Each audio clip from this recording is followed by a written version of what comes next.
Assalamualaikum warahmatullahi wabarakatuh.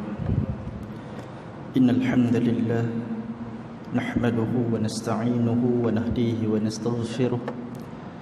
Na'udzu billahi min shururi anfusina wa min sayyiati a'malina. May yahdihillahu fala mudilla lahu wa may yudlil fala hadiya lahu. Subhanaka la ilma lana illa ma 'allamtana innaka antal alimul hakim. Wala hawla wala quwwata illa billahil aliyyil azim. Amma ba'd. Muslimin dan muslimat yang dirahmati Allah Subhanahu wa taala sekalian, alhamdulillah pada malam ini kita dapat bertemu dengan izin Allah. Mudah-mudahan pertemuan ini mendatangkan rahmat, redha dan keampunan daripada Allah Subhanahu wa taala insya-Allah. Pada malam ini kita nak membicarakan tentang orang yang pertama yang dicampakkan ke neraka. Rasa-rasa tuan-tuan dan puan-puan lah, siapa golongan pertama yang dicampak di dalam neraka tu? Abu Jahal. Lain, ada jawapan lain? Iblis. Ada jawapan lagi? Muslimat nak cakap tapi jauh sangat tu. Ada yang mungkin berfikir Fir'aun, Qarun, Haman, geng-geng tu lah.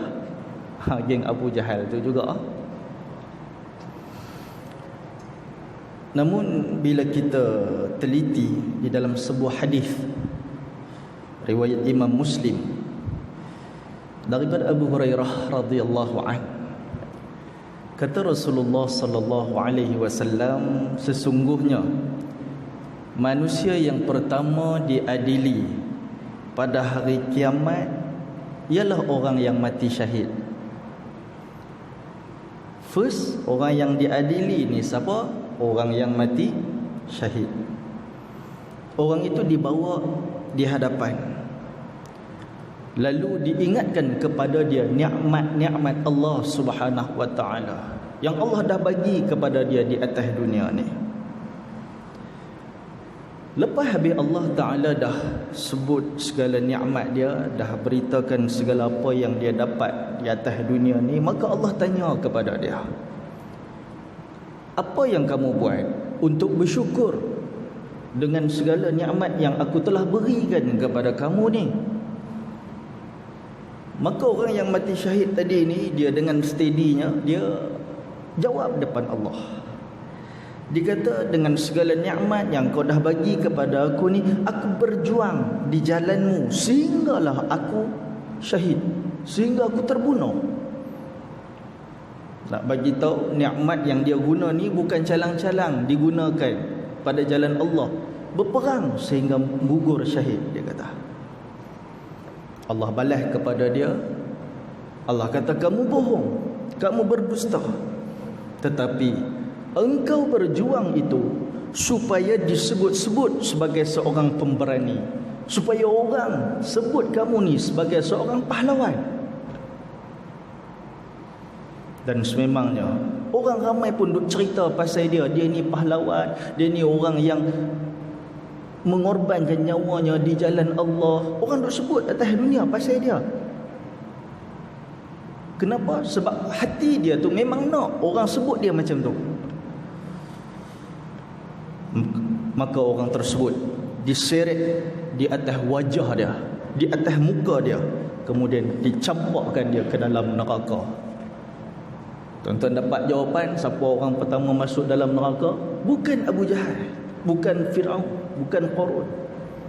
Orang yang mati syahid, yang dalam hatinya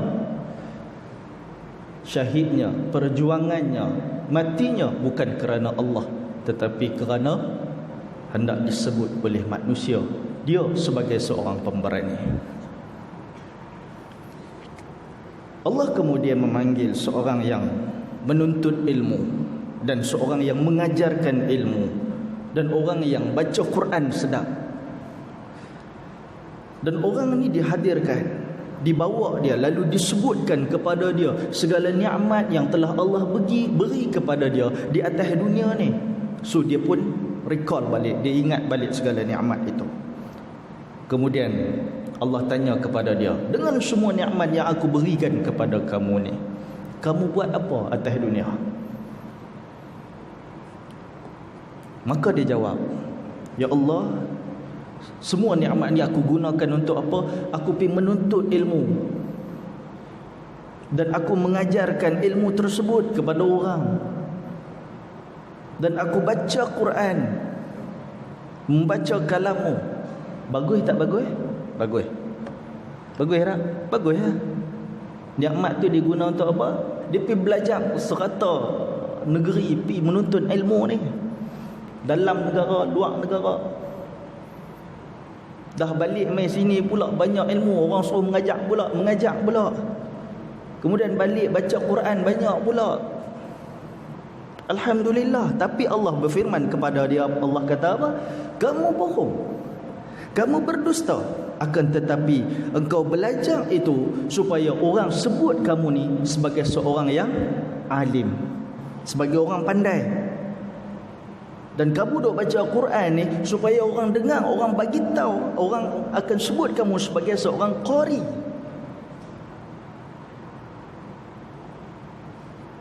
Dan sememangnya orang ramai pun memang atas dunia duk puji dia.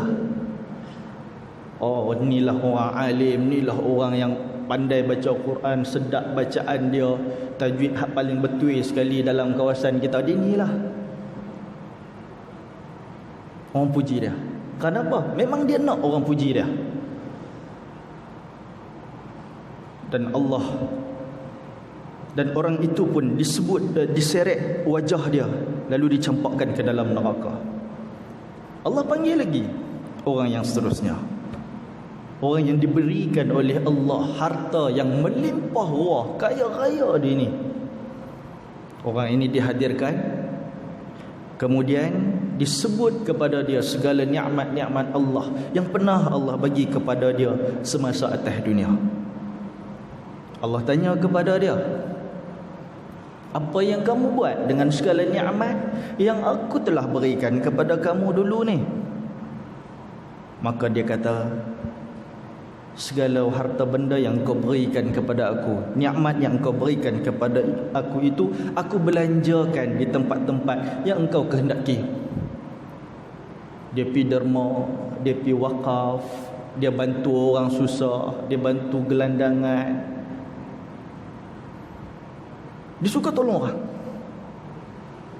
Dia sebut depan Allah, aku belanjakan pada tempat yang kau kehendaki. Allah jawab, kamu bohong, tetapi kamu buat kerana supaya orang panggil kamu sebagai seorang dermawan. Maka orang memang menyebut dia sebagai dermawan. Orang menyebut-nyebut nama dia sebagai orang yang suka membantu orang lain dengan harta benda dia. Kemudian orang tersebut diseret wajah dia, kemudian dicampakkan ke dalam neraka. Hadis ini disebut di dalam Sahih Muslim, Kitab Al-Imarah. Muslimin dan muslimat yang dirahmati Allah sekalian, apa pengajaran yang boleh kita ambil daripada hadis sahih ni? Pertama sekali, apapun kebaikan yang kita buat, jangan kita mengharapkan pujian, pandangan daripada manusia. Yang kedua, segala nikmat yang Allah bagi kepada kita hari ini, nikmat pakaian, nikmat tubuh badan, nikmat tempat tinggal, nikmat teknologi yang ada hari ini, yang kita nikmati apa saja, semuanya akan disebut oleh Allah Ta'ala, akan diperingatkan kepada kita. Lalu Allah akan tanya kita, kita buat apa dengan segala nikmat tu? Rasa-rasa kita boleh jawab tak depan Allah?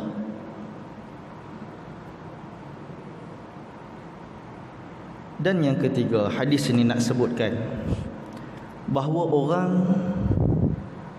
yang masuk dalam neraka ni ialah mereka yang suka menipu agama Allah. Mereka berjuang, nampak pada zahir pandangan manusia buat benda baik, berjuang sampai syahid. Belajar ni Masya Allah puluh tahun, belah tahun duk pergi belajar luar negara, belajar agama dekat Tok Syekh semua ni. Mereka balik mengajak pula agama kepada orang lain. Nampak mereka ni duk derma harta benda mereka ni sampai orang tanya apa tinggal kat hang ni, kerana banyak sangat dia derma. Macam tu punya baik punya orang yang kita nampak.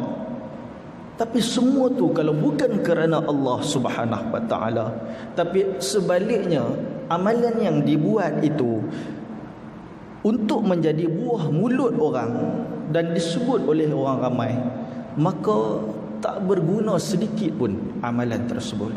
Bahkan ancaman neraka pula bagi dia. Sikap ini disebut sebagai apa? Kita buat satu amal baik untuk pandangan mata orang, untuk dipuji oleh orang. Itulah yang dinamakan sebagai riya dan sum'ah, iaitu buat ibadat kerana manusia, kerana nak dipandang manusia, kerana nak didengar oleh manusia. Apa beza riya dengan sum'ah ni? Riya dia berkaitan tentang pandangan mata. Asal perkataan dia ra'a, melihat, memandang. Maka dia buat ibadat supaya manusia pandang dia sebagai satu orang yang kuat ibadat. Ataupun apa jua kebaikan supaya manusia yang pandang dia dan puji dia. Sum'ah, asal perkataan dia sami'a. Sami'a apa dia? Dengar. Maknanya dia buat amalan dia itu supaya amalan dia itu didengar oleh manusia, sampai daripada buah mulut ke buah mulut pada pendengaran, akhirnya sampai kepada pendengaran orang lain. Yang dia ni bagus macam ni, dia nak jadi macam tu. Maka dua perkara itu, riya dan sum'ah, dua-duanya mengandungi kemurkaan Allah Subhanahu wa taala. Dalam sebuah hadis riwayat Al-Bukhari dan juga Muslim, kata Nabi sallallahu alaihi wasallam, qala Allah tabaraka wa ta'ala, ana aghna asy-syuraka'i 'ani syirk man 'amila 'amalan asyraka fihi ma'i ghairi taraktuhu wa syirkah. Dalam hadis ini ada firman Allah. Allah berfirman, kata apa? Aku paling tak memerlukan kepada sekutu. Aku tak mau ada benda yang bersamaan dengan aku. Aku paling tak perlu benda sekutu dengan aku. Siapa-siapa yang melakukan suatu amalan sambil mempersekutukan diriku dengan yang lain, dia buat ni nampak macam buat kepada Allah, tapi sebenarnya nak daripada manusia, sekutu, mengambil manusia sebagai sekutu Allah, maka aku berlepas daripadanya, kata Allah. Allah tak ambil peduli hang buat apa pun. Walaupun berjuang habis, keluar darah, mati syahid, hilang nyawa sekalipun, Allah tak ambil peduli. Macam mana hadis tadi ni? Kalau kamu buat kerana manusia, amalan itu untuk pihak yang disekutukannya itu, kata Allah. Dia buat amalan kerana apa? Kerana manusia. Silakan, minta pahala manusia, mintalah tolong manusia tu. Allah tak ambil peduli dah dengan amalan tersebut. Qatadah rahimahullah, seorang ulama tabi'in daripada Basrah, dia kata bila seseorang hamba melakukan ibadat, melakukan kebaikan apapun dengan riya, dengan nak memerlukan pandangan dan pujian manusia, maka Allah mengisytiharkan kepada malaikat dia. Allah akan bagi tahu malaikat dia, tengoklah hamba-Ku ini, dia sedang mempersendakan diri aku.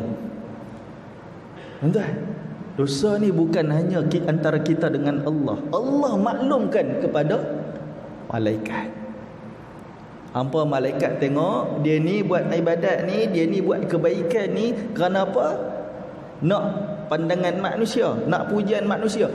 Maknanya dia sedang mempersendakan diri Allah Ta'ala.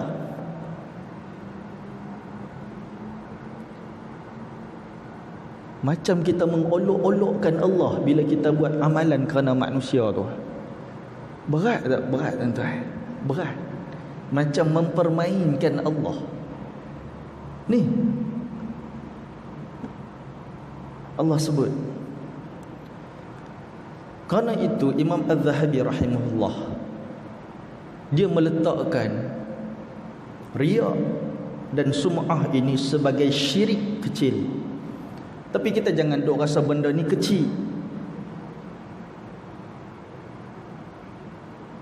Riya dan sum'ah ni kategori dalam dosa-dosa besar, dia termasuk syirik kecil. Syirik besar ni yang kita tahulah pi sembah selain daripada Allah,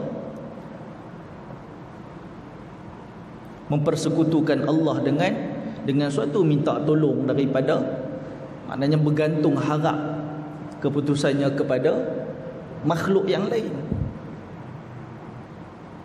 minta rezeki daripada makhluk yang lain. Itu syirik yang besar, mempersekutukan Allah terang-terang. Yang ni nampaknya macam ibadat kepada Allah, tapi dalam hati tu rupanya nak kepada pandangan manusia. Maka ia termasuk syirik juga, dan dosanya adalah dosa besar. Bahkan bukan sahaja dosa besar, dia akan menghilangkan dan merosakkan pahala ibadat kita. Satu duit pun tak dapat, satu habuk pun tak melekat pahala dekat orang yang riak ni. Dan kita kena ingat, itulah hakikat bila mana suatu ibadat, suatu kebaikan kita nak pujian manusia, dia telah menghapuskan seluruh pahala ibadat tersebut dan tidak akan mendapat apapun ganjaran dia daripada Allah Subhanahu wa taala. Muslimin dan muslimat sekalian, kenapa kita kena highlight benda ni dalam hidup kita? Sebab ni adalah satu penyakit hati yang menghinggap kepada orang-orang baik. Orang jahat, orang pi buat benda-benda dosa besar tu, dia tak ada penyakit ni. Penyakit ni dia main hinggap kepada orang hak duk main masjid, hak duk mengajar ilmu, hak duk belajar pi merata, hak derma macam-macam. Penyakit ni main kepada orang baik-baik macam ni.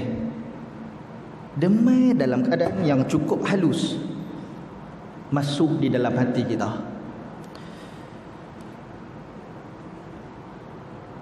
Orang jahat, mereka bukan buat ibadat, mereka memang betul-betul buat jahat, mereka tak buat ibadat. Jadi benda tu tak melekat pada hati dia. Yang melekat ni kepada orang yang buat ibadat ni. Ni dia nak main kat kita. Orang baik ni, maka bila kita buat satu kebaikan, kena ingat kita kena terus menjaga kemurnian, kesucian ibadat, keikhlasan ibadat kita ni semata-mata kerana Allah. Bila setiap kali kita melakukan ibadah, maka wajib kita luruskan niat kita supaya ibadat kita diterima oleh Allah. Nak semayang, luruskan niat kita, aku ibadat ni kerana nak keampunan Allah, kerana nak rahmat Allah, kasih sayang Allah, nak redha Allah, apa-apa daripada Allah Subhanahu wa taala. Aku mengaji sedap bagi orang dengar ni supaya apa? Supaya Allah redha kepada aku. Mungkin ada orang nak ikut aku bila aku baca sedap ni, dan bila orang ikut aku kerana aku baca sedap ni, aku juga dapat pahala daripada Allah. Maka niat dia itu diluruskan kepada Allah. Jangan daripada mula-mula, oh aku baca sedap nanti sedap aku tarik ni orang sebut Allah. Kerana apa? Tu nampak macam pujian kepada dia.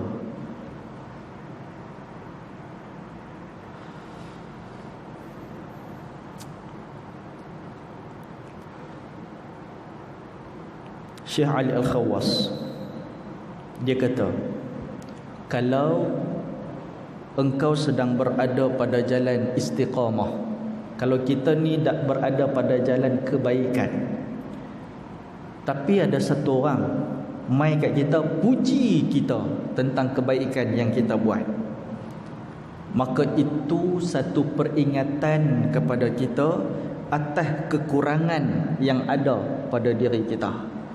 Dia kata hati-hati, kalau kita buat satu kebaikan, tiba-tiba orang mai puji kebaikan kita tu, ada something wrong pada niat kita, ada something wrong dalam hati kita.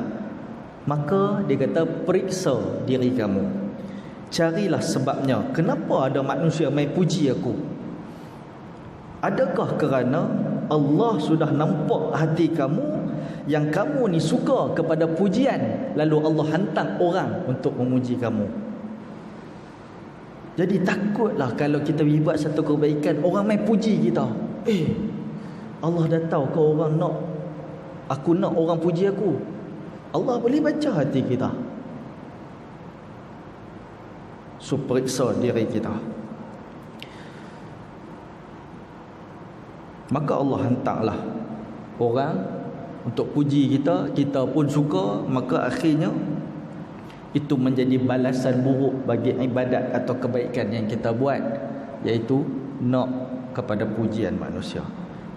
Macam satu orang ayah, dia nak gembirakan anak kecil dia, dia bagi mainan palsu, dia bagi gelang palsu, kata contoh.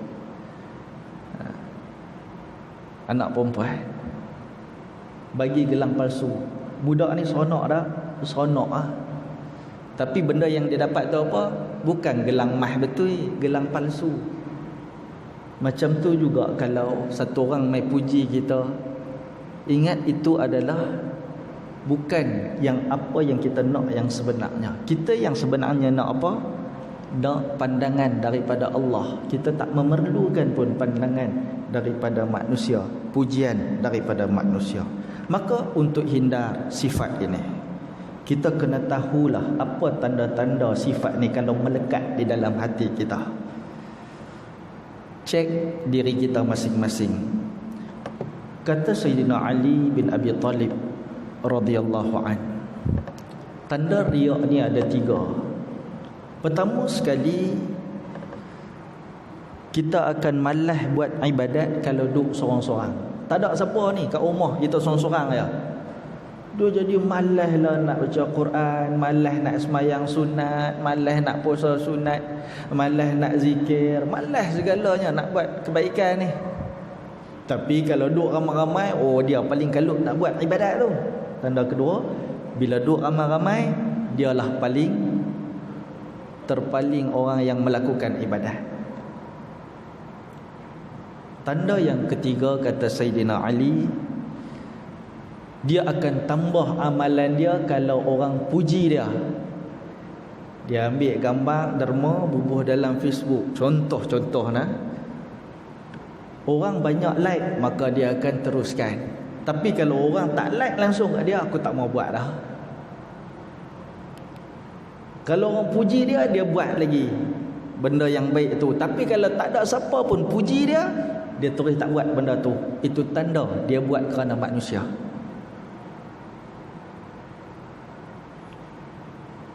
Tanda yang pertama dan kedua itu jelas. Orang yang dia memiliki sifat riak ni, dia termotivasi, dia tergerak untuk beramal hanya kalau ramai orang. Kalau sikit orang ataupun tak ada orang, dia pun malas nak buat amal. Adapun tanda yang ketiga, iaitu dapat pujian dia tambah, tak ada pujian dia tak mau buat dah benda tu. Itu sangat halus dan kita jarang-jarang sedar benda tu.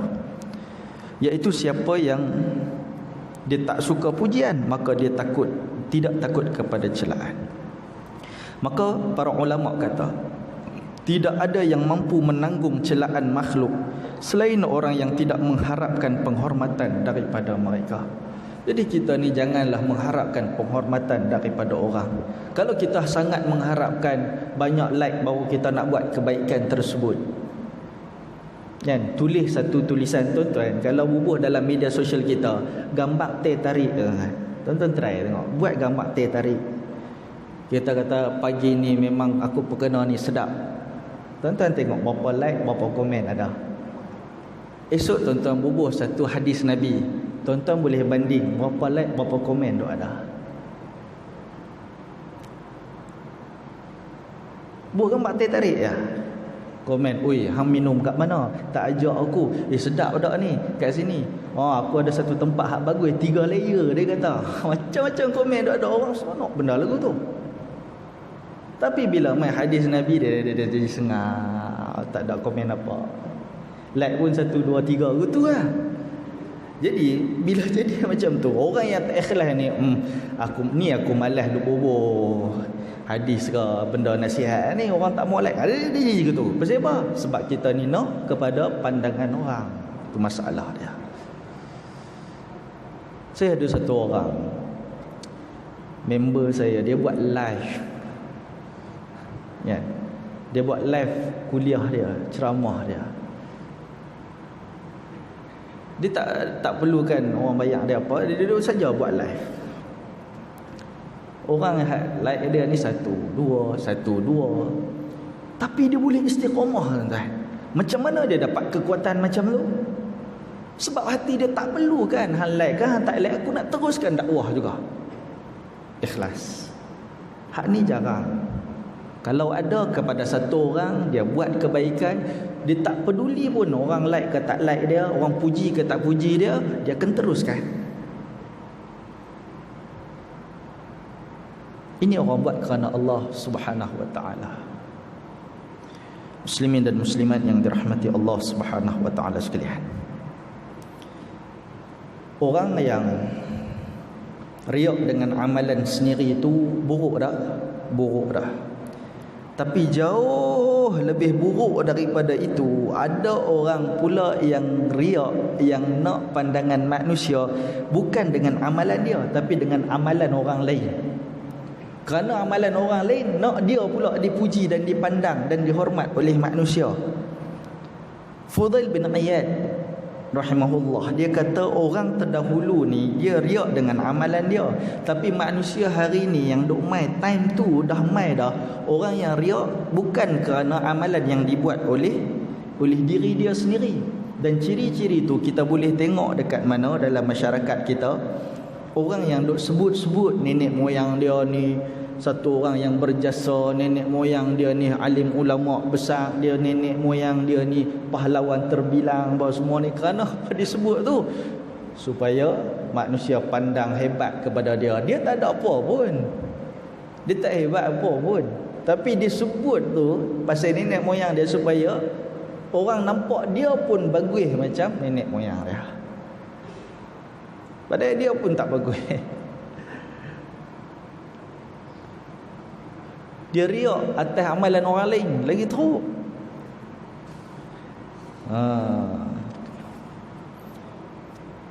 Imam Sya'rani kata apa pasal orang yang macam ni?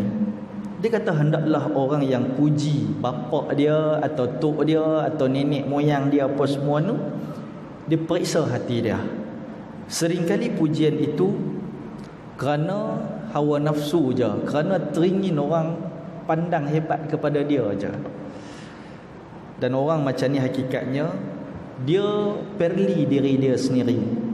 Kalau ada orang yang puji dia kerana nenek moyang dia, orang yang puji tu bukan kawan sejati dia. Dia puji kerana apa? Kerana nak something daripada orang yang dipuji itu. Bila dia tak dapat something yang dia nak itu, pujian tersebut boleh bertukar menjadi kejian, cacian, makian.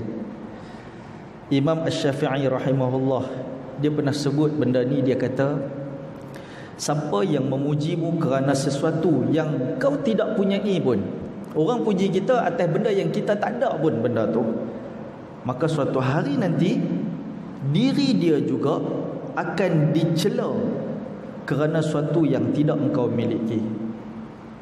Jangan mengharap pujian daripada orang atas benda yang kita tak miliki pun.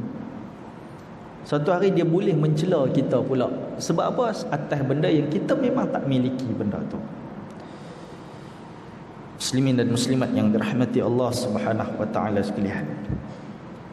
Selain daripada riya dan sum'ah, ada satu lagi dosa hati yang dia tak melibatkan pandangan dan pendengaran orang lain.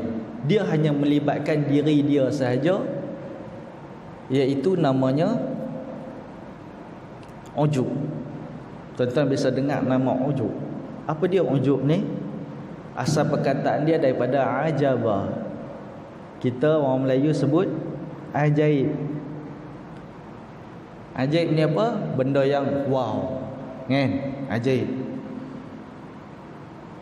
Jadi orang yang ujub ni, dia rasa wow pada diri dia. Oh, aku ni lah orang yang bangun tahajud. Oh, aku ni lah orang yang paling banyak ilmu. Aku ni lah orang yang paling sekian. Dialah yang paling tu. Dia bangun pukul 3 pagi, 4 pagi, buka tingkap rumah dia, tengok rumah jiran. Apa rumah duk gelap bagi orang time ni bangun tahajud macam aku ni. Nampak? Dia nak bangun tahajud, tapi dalam masa yang sama dia duduk dalam diri dia ni, duk rasa dia lah paling bagus. Kembang diri orang. Lain ni kata apa? Kembang. Tuan-tuan biasa tengok orang kembang. Tuan-tuan biasa tengok biskut Mary, cicah hayat teh panas. Dia kembang, lepas tu dia hancur. Tu lah. Tu. Dia kembang dia hancur dalam kembang dia tu.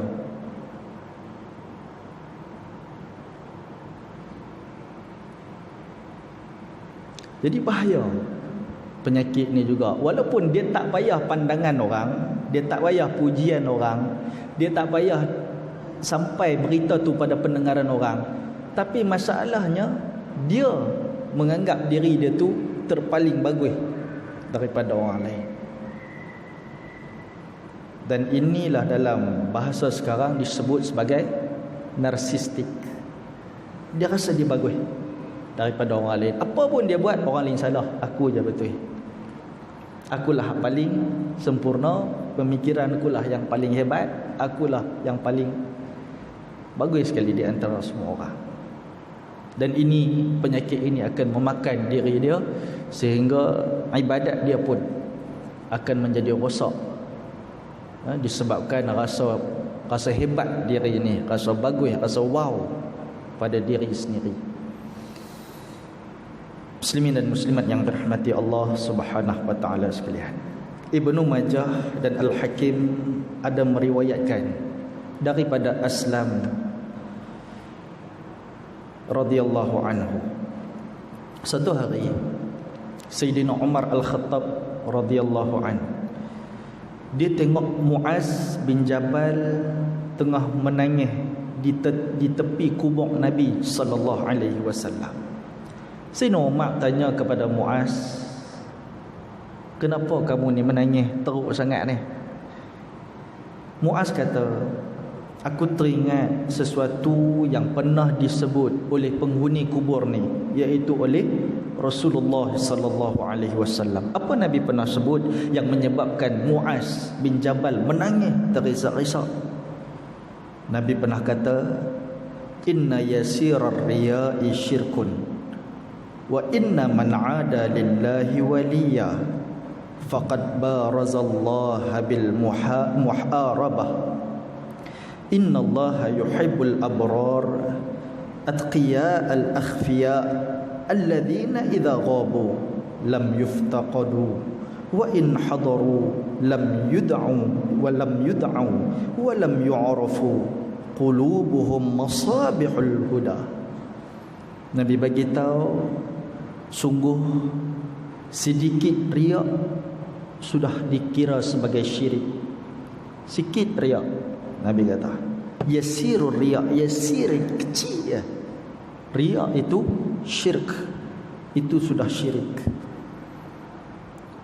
Wa inna man 'ada lillahi waliya, siapa yang memusuhi wali Allah, maka dia telah menyatakan perang kepadanya. Siapa hak benci kepada orang yang dekat dengan Allah, maknanya dia berani nak berperang dengan Allah, dia nak menjadi musuh Allah.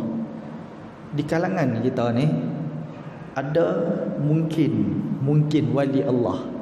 Wali Allah ni Nabi sebut apa dia? Nabi sambung, faqad barazallaha bil muharabah.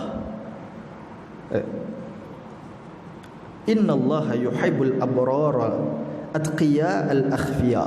Sesungguhnya Allah cinta kepada hamba-hambanya yang berbakti, yang bertakwa dan tersembunyi. Ada ni mungkin di kalangan kita ni, dia suka buat amal tapi dia tak pernah sebut nama dia, sembunyi dia, rahsia antara dia dengan Allah Subhanahu wa taala. Alladzina idza ghabu lam yuftaqadu. Kalau mereka tak hadir, tak ada siapa pergi cari. Ni, dia ni orang tak terkenal pun. Yang kata wali Allah ni, dia tak terkenal pun. Dia tak main, dia tak ada sini, orang tak cari dia. Lam yuftaqadu wa in hadaru lam yud'au wa lam yu'rafu. Kalau dia main sekalipun, kalau dia hadir, kalau dia ada sekalipun, orang tak kenal dia. Qulubuhum masabihul huda. Hati mereka ni macam pelita-pelita petunjuk. Riwayat Ibnu Majah. Ni yang nak cerita ikhlasnya orang yang ibadat kepada Allah, sampai mereka ni Allah saja kenal, orang lain tak kenal pun mereka ni. Kekasih Allah, mereka takkan suka kepada kemasyhuran. Mereka selalu khawatir amalan yang mereka buat itu ditolak kalau ia masyhur dan disebut-sebut oleh manusia. Walaupun mereka buat secara sempurna dah, tapi mereka cukup jaga supaya amal itu tak menjadi riak dan juga sum'ah, apatah lagi ujub. Kesibukan mereka dengan Allah Subhanahu wa taala tidak meninggalkan masa untuk mereka ni nak dengar pujian manusia ataupun hinaan, haters, celaan daripada orang.